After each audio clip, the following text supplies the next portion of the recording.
नमस्कार, आप देख रहे हैं 4 टीवी और देश दुनिया की खबरों में आप सभी का स्वागत है और आप सभी के साथ मैं हूं प्रिया खरे। आइए बुलेटिन की शुरुआत करते हैं। डीआरडीओ के द्वारा आयोजित नियंत्रक सम्मेलन में बोलते हुए केंद्रीय रक्षा मंत्री राजनाथ सिंह ने कहा कि आपने नियंत्रक सम्मेलन आयोजित किया है, लेकिन मुझे लगता है कि आपका दिमाग खुला और ग्रहणशील होना चाहिए। इस विभाग की जिम्मेदारी सिर्फ कागजों पर हिसाब किताब संभालना नहीं, बल्कि ये हमारी सुरक्षा व्यवस्था का भी अहम हिस्सा है। जब आप ईमानदारी से काम करते हैं तो इसका असर हमारी सीमाओं की रक्षा करने वाले सैनिकों तक भी पहुंचता है। उन्हें लगता है कि उनके पीछे एक सिस्टम है जो हर परिस्थिति में उनके साथ रहेगा। आज रक्षा क्षेत्र में जो परिवर्तनकारी बदलाव हो रहे थे वे पहले ऐसे नहीं थे। आज के बदलाव गतिशील और अनिश्चित है। शांति का समय एक दिखावा है, इसके अलावा कुछ नहीं। हालांकि मुझे लगता है कि हम सभी को शांति के समय में रक्षा क्षेत्र को मजबूत करने पर चर्चा करनी चाहिए, लेकिन अचानक हम खुद को ऐसी स्थिति में पाते हैं जो हमें जगाती है और हमें कुछ और करने की आवश्यकता महसूस होती है। अगर किसी उपकरण की अचानक आवश्यकता बढ़ जाती है तो हम सभी को इस मुद्दे को हल करने के बारे में विचार करना चाहिए। ये सब शांति के समय में किए जाने की जरूरत है।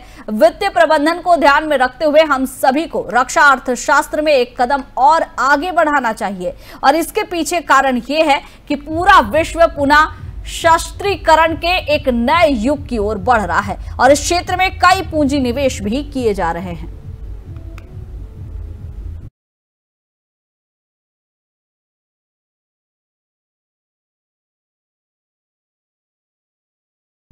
दिल्ली सरकार के मंत्री प्रवेश वर्मा ने कहा है कि हम नाला नंबर 14 पर आए हैं। हमने सारे नए पंप लगाए हैं। हमने अपनी क्षमता बढ़ाई है ताकि अगर भारी बारिश हो, जमुना में पानी ज्यादा हो तो यहाँ के गेट बंद किए जा सके और यहाँ का पानी नीचे की तरफ छोड़ा जा सके। हम पूरी तरह से तैयार है ताकि ये पूरा इलाका जो पहले जलमग्न हो जाता था वो ना हो, और इसे देखने के लिए पहुंचे हुए हैं। हम नंबर 14 पर आए हैं। ये वो है जहाँ से पूरा सुप्रीम कोर्ट में, मथुरा रोड में, काका नगर पे और ये बापत नगर में पानी भर जाता था।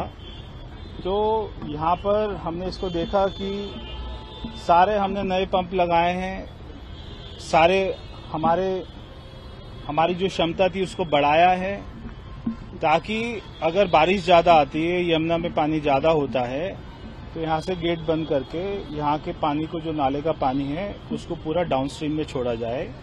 उसके लिए पूरा हमने देखा कि इस बार जो पूरा एरिया भर जाता था वो एरिया ना भरे, उसके लिए हमारी पूरी तैयारी है। ये हम यहाँ पे देखने आए थे। नंबर 14 पर आए हैं। ये वो है जहाँ से शिवसेना यूबीडी सांसद संजय राउत ने कहा कि कुछ लोग संस्कृति और मराठी भाषा को स्वीकार करने से इनकार करते हैं। अगर महाराष्ट्र में नहीं तो मराठी भाषा कहां होगी? पाकिस्तान, बांग्लादेश या नेपाल में अगर लोग किसी भाषा के लिए आंदोलन करते हैं तो आशीष शेलार उनकी तुलना पहलगाम के आतंकवादियों से करते हैं। ये गलत है और ये भाजपा की मानसिकता को दर्शाता है।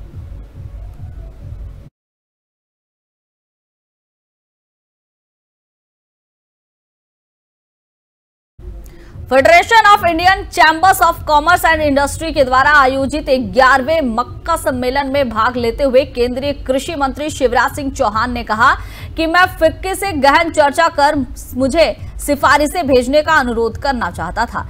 हम खेती के लिए एक टीम बनाना चाहते हैं। हमें राज्य सरकार, केंद्र सरकार, वैज्ञानिक, किसान, कृषि विश्वविद्यालय और उद्योग सहित विभिन्न दिशाओं में काम करने की जरूरत है। मैं एक राष्ट्र एक कृषि और एक कृषि एक टीम में विश्वास करता हूं। सभी के प्रयास से एक टीम बननी चाहिए जो एक दिशा में काम करे, तभी हम तेजी से विकास कर सकेंगे। इसलिए जब फिक्की की सिफारिशें आएंगी तो मैं उन्हें गंभीरता से लूंगा, लेकिन जीत की स्थिति होनी चाहिए। किसानों को भी लाभ मिलना चाहिए।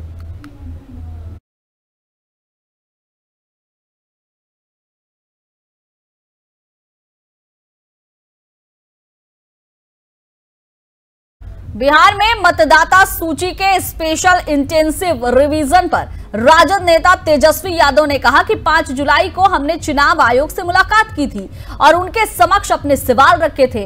चिंता की बात यह है कि हमें अभी तक चुनाव आयोग से कोई स्पष्टता नहीं मिली है।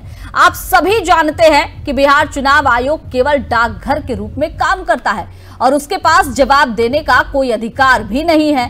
कल चुनाव आयोग ने 3 अलग अलग निर्देश जारी किए। इससे साबित होता है कि चुनाव आयोग भ्रमित है।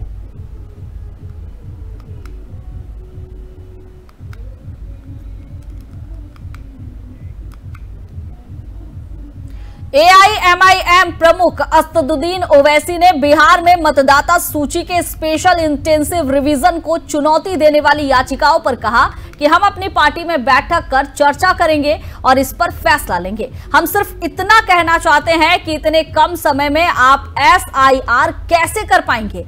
आप उन लोगों का जन्म प्रमाण पत्र क्यों मांग रहे हैं जिन्होंने अपना पता बदल लिया है, जो अब कहीं और चले गए हैं? बिहार में कुछ नहीं हुआ, रोजगार नहीं है, इसलिए वे लोग मजबूरी में बाहर गए। हमने ये सारी समस्याएं चुनाव आयोग के सामने रखी है। अगर जल्दबाजी में 15-20% लोगों के भी नाम छूट गए तो ये नागरिकता का मामला बन जाएगा। इसलिए हम कहते हैं कि हम एसआईआर के खिलाफ नहीं हैं, लेकिन समय तो दीजिए।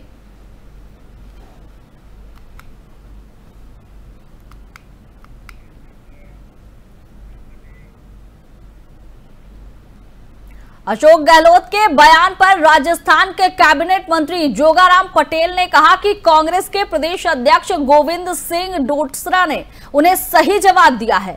डोटासरा ने कहा है कि भाजपा के सीएम भजन लाल पूरे 5 साल काम करेंगे। अब उन्हें इस बात पर विचार करना चाहिए कि वो जो कुछ भी कहते हैं उस पर उनकी अपनी पार्टी के लोग भी विश्वास नहीं करते। मैंने उनसे विनम्रता पूर्वक अनुरोध किया कि वे सुर्खियों में रहना बंद करें और जमीनी हकीकत का सामना करें।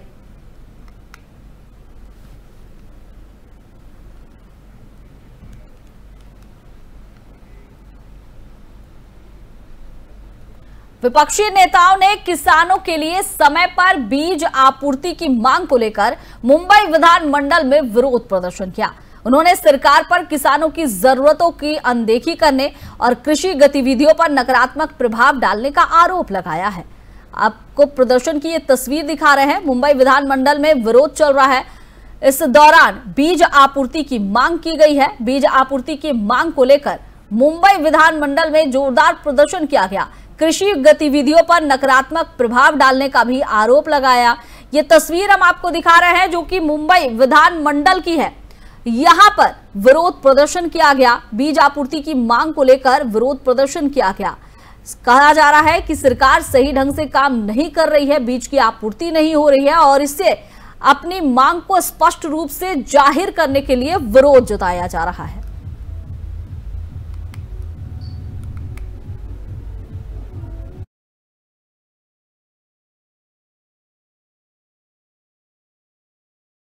बिहार में कानून व्यवस्था की स्थिति पर प्रदेश कांग्रेस प्रभारी कृष्णा अल्लवरू ने कहा कि बिहार में आम लोगों की हत्याएं हर दिन हो रही है। बड़े बड़े व्यापारियों की हत्याएं उनके घर के बाहर ही हो रही है। तो सवाल यह है कि ये सरकार क्यों बनी है? अगर कोई भी पटना में आकर लोगों की हत्या कर सकता है, चाहे वो अमीर हो या गरीब, तो सरकार को बिहार की जनता को अब जवाब देना चाहिए।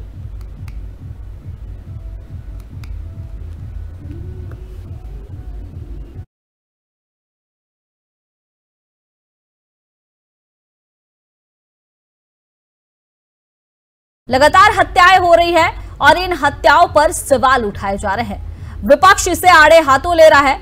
विपक्ष का कहना है कि जिस तरह से बिहार में हत्याएं हो रही है, सरकार की जवाबदेही बनती है, क्योंकि लगातार हत्याएं हो रही है, इस तरह के मामले लगातार हो रहे हैं। जब सरकार बनती है तो बड़े बड़े वादे किए जाते हैं, राजद की सरकार का हवाला दिया जाता है, जंगल राज की बात कही जाती है, लेकिन उससे उलट तस्वीर नजर आ रही है। अगर किसी के घर के बाहर ऐसी हत्या होती है तो फिर सवाल खड़े होंगे कि आम जनता का क्या होगा।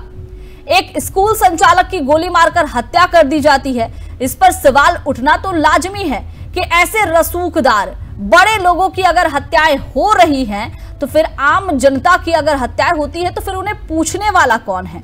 सरकार को इन सब मामलों पर ध्यान देने की आवश्यकता है। सिर्फ वोट बैंक के लिए सरकार काम ना करे, बल्कि आम जनता की सुख सुविधा के लिए भी सरकार को काम करना चाहिए।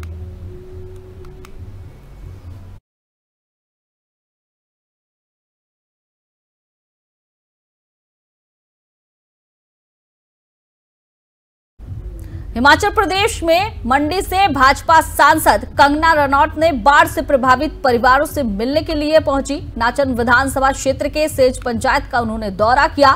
पोंगलीपुर गांव में उन्होंने उस परिवार से मुलाकात की जिसने आपदा में अपने 9 सदस्यों को खो दिया है और दूसरे परिवार ने अपने 2 सदस्यों को खो दिया है।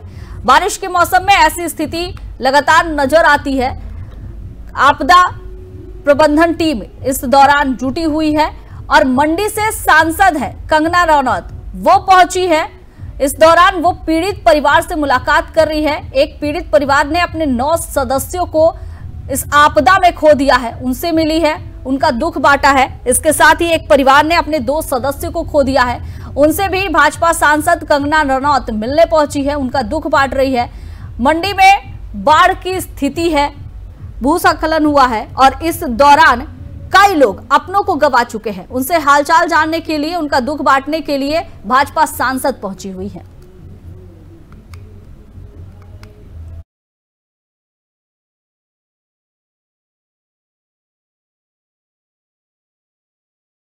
के संसदीय मामलों की समिति की बैठक 8 जुलाई को होगी। इसमें नागरिक उड्डयन मंत्रालय और डीजीसीए के अधिकारी मौजूद रहेंगे। कल की बैठक में फीस, टैरिफ और अन्य उपयोगकर्ता शुल्क के विनियमन के निर्धारित एजेंडे के अलावा अहमदाबाद विमान दुर्घटना पर भी चर्चा होने की संभावना जताई जा रही है। तो नागरिक उड्डयन मंत्रालय, डीजीसीए के अधिकारी इस दौरान मौजूद रहेंगे। संसदीय मामलों के समिति की बैठक होने वाली है। 8 जुलाई को संसदीय मामले के समिति की बैठक होगी। बैठक में कई अहम निर्णय लिए जाएंगे। अहमदाबाद विमान जो दुर्घटना हुई है, इस दुर्घटना में क्या कारण रहे हैं, इस पर भी चर्चा होने की संभावना जताई जा रही है।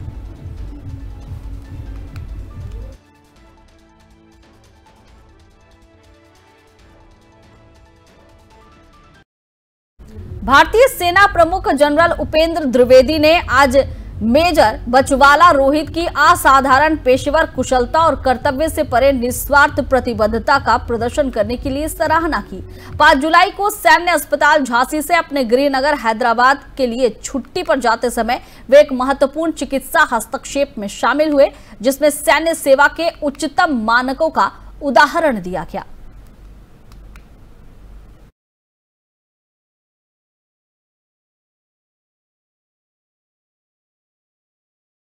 गौतम बुद्ध नगर के छपरौला लाल कुआं पंचकुला कॉलोनी के लोग अपनी टूटी सड़क को लेकर काफी परेशान हैं। कॉलोनी की छोटी बच्ची एकता ने भी वीडियो में डीएम से कहा कि डीएम अंकल, हमारी सड़क बनवा दो। लोगों का कहना है कि इस सड़क को बनाने के लिए नोएडा के सांसद महेश शर्मा ने साल 2023 में और दादरी विधायक तेजपाल नागर ने 2025 में पत्र लिखकर नोएडा प्रशासन को निर्देश दिए थे, लेकिन आज तक कोई काम शुरू नहीं हुआ। लोगों ने मुख्यमंत्री योगी आदित्यनाथ से भी सड़क बनवाने की अपील की है।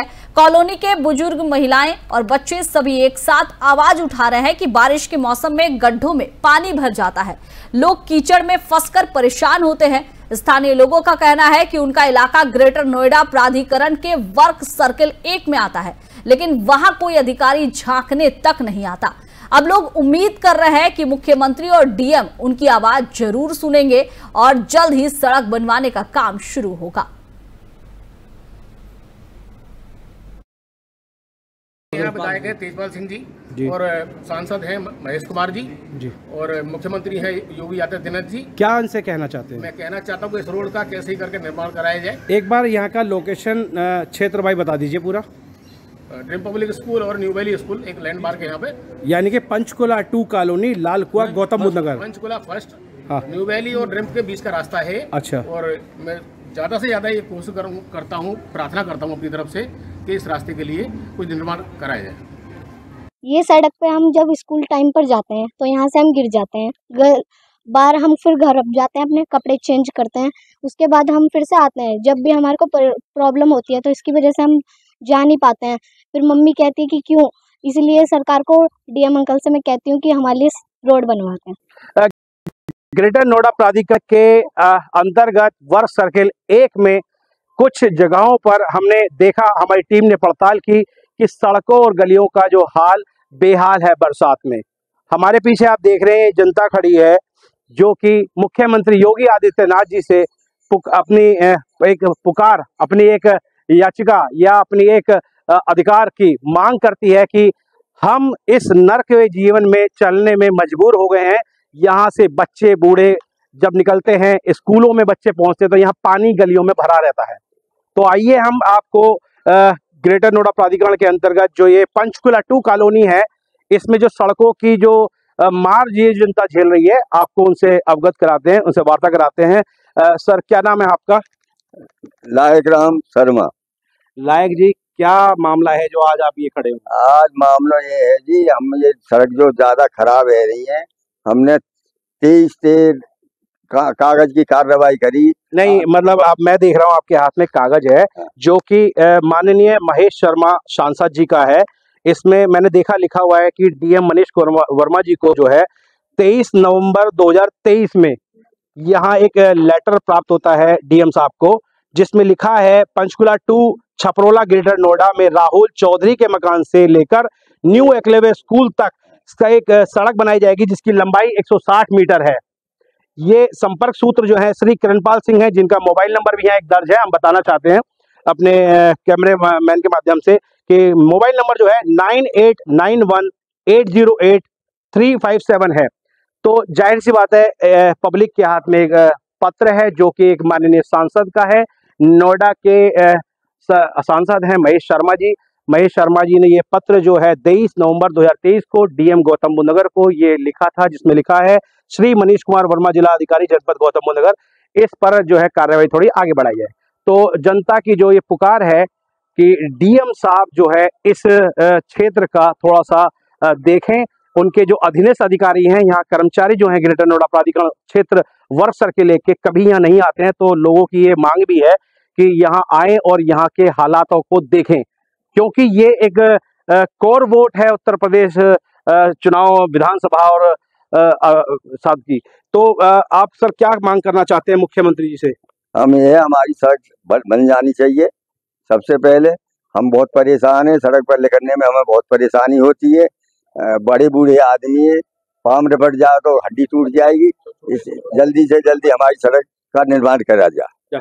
यहाँ पे और भी लोग हैं। ये किरणपाल जी हैं जो 23 नवंबर 2023 में आप आ गए, ये थोड़ा सा किरणपाल जी हैं जो 23 नवंबर 2023 का पत्र महेश शर्मा जी से इन्होंने प्राप्त किया था। पूरी वार्ता ये बताएंगे कि क्या कुछ यहाँ पे इस पत्र पे अभी तक क्या लिया गया है, इसमें नजरिया। सर, हमें ये आपका नाम बता दीजिए। सर, मेरा नाम किरणपाल जी है जी। मैं पंचकुला 2 का रहने वाला हूँ। हम गए थे जी, लेटर पास करके हमारे हाथ में दे दिया जी, सड़क बन जाएगी। तो 2-3 साल हो गए, कुछ कार्रवाई नहीं हो रही इस पर। हम गए थे, लोग बाग गली इकट्ठे होके सांसद जी के पास। तो अब इस क्षेत्र के अंदर हमने देखा है कि विधायक तेजपाल नागर जी का भी एक क्षेत्र भी है और यहाँ के सांसद जो है महेश शर्मा जी हैं और जिला डीएम जो है यहाँ नोएडा के वो है मनीष कुमार वर्मा जी।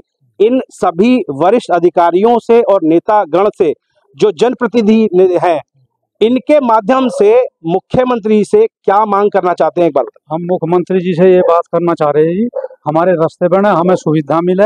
हमारे बच्चे पढ़ते हैं, स्कूल में भी कोई सुविधा नहीं, पानी भर रहा, बच्चे जाते हैं, परेशानी होती है बहुत ज्यादा। और भी यहाँ लोग खड़े हैं। सर, क्या नाम है आपका? रोड बनाना बहुत जरूरी है, बहुत खराब रोड है। लड़का लोग को जाने पढ़ने में भी बहुत दिक्कत है।